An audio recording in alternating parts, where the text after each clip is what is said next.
નમસ્કાર મિત્રો, સ્વાગત છે તમારું ગુજરાત ખબર ચેનલમાં। ચોમાસું સમય કરતાં 3 દિવસ જેટલું પહેલું ચાલી રહ્યું છે। જોકે અત્યારે ચોમાસું કર્ણાટકના ઉત્તર ભાગ સુધી પહોંચી ગયું છે અને હવે માત્ર 36 થી 48 કલાકની અંદર મહારાષ્ટ્રમાં નૈઋત્યના ચોમાસાની એન્ટ્રી થઈ શકે છે। જોકે મહારાષ્ટ્રના વિસ્તારોમાં 5 તારીખથી જ વરસાદની શરૂઆત થઈ ગઈ છે। અત્યારે જે રીતે ઝડપથી ચોમાસું આગળ વધી રહ્યું છે તેની સાથે અરબ સાગરમાં લો પ્રેશર પણ તૈયાર થઈ રહ્યો છે અને આ લો પ્રેશર વેલમાર્ક લો પ્રેશરમાં આજે મોડી રાત્રે ફેરવાય તેવી પૂરેપૂરી શક્યતા છે। જો કે આ વેલમાર્ક લો પ્રેશર ડીપ ડિપ્રેશનની કેટેગરીમાં જાય તેવી સંભાવનાઓ પણ હાલ દેખાઈ રહી છે, જેને કારણે ગુજરાતના હવામાનમાં ઘણા બધા ફેરફારો જોવા મળી રહ્યા છે।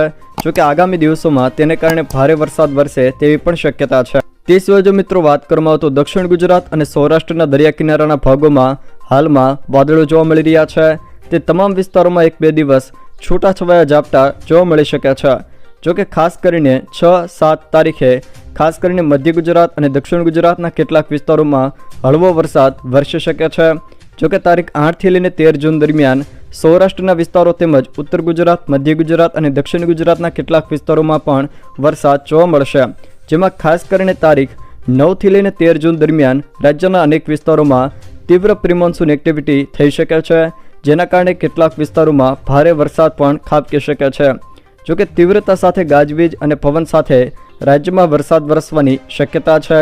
તારીખ 9 થી લઈને 13 દરમિયાન દક્ષિણ ગુજરાતના તમામ વિસ્તારો, સૌરાષ્ટ્રના કેટલાક વિસ્તારોમાં તીવ્ર પ્રી-મોન્સૂન એક્ટિવિટી થશે, જ્યારે ઉત્તર ગુજરાતના કેટલાક વિસ્તારો અને મધ્ય ગુજરાતના કેટલાક વિસ્તારોમાં પણ હળવો વરસાદ જોવા મળી શકે છે। જો કે મિત્રો આવનારી 13 અથવા તો 14 જૂને ગુજરાતમાં નૈઋત્યનું ચોમાસું પ્રવેશ કરી શકે છે। ગુજરાતમાં વલસાડ જિલ્લાથી ચોમાસાની શરૂઆત થશે। વલસાડ અને સૌરાષ્ટ્રના 3 જિલ્લા ગીર સોમનાથ, અમરેલી અને જૂનાગઢમાં 13 અથવા તો 14 તારીખથી ચોમાસાની શરૂઆત થઈ શકે છે। જો કે આ વર્ષે ચોમાસાની ધમાકેદાર એન્ટ્રી હશે। ધોધમાર વરસાદ સાથે નૈઋત્યના ચોમાસાની શરૂઆત થશે। 25 થી લઈને 27 જૂન સુધીમાં નૈઋત્યનું ચોમાસું ગુજરાતના બનાસકાંઠા સુધીના તમામ વિસ્તારોને કવર કરી લેશે। જો કે મિત્રો જુલાઈ મહિનામાં ગુજરાતમાં અતિભારે વરસાદ પણ નોંધાઈ શકે છે। ચોમાસું ઘણું સારું રહેશે। 25 ઓક્ટોબર સુધી ચોમાસું સક્રિય રહેશે। જો કે આ દાયકામાં સૌથી લાંબુ ચોમાસું જોવા મળે તેવી પણ શક્યતા છે।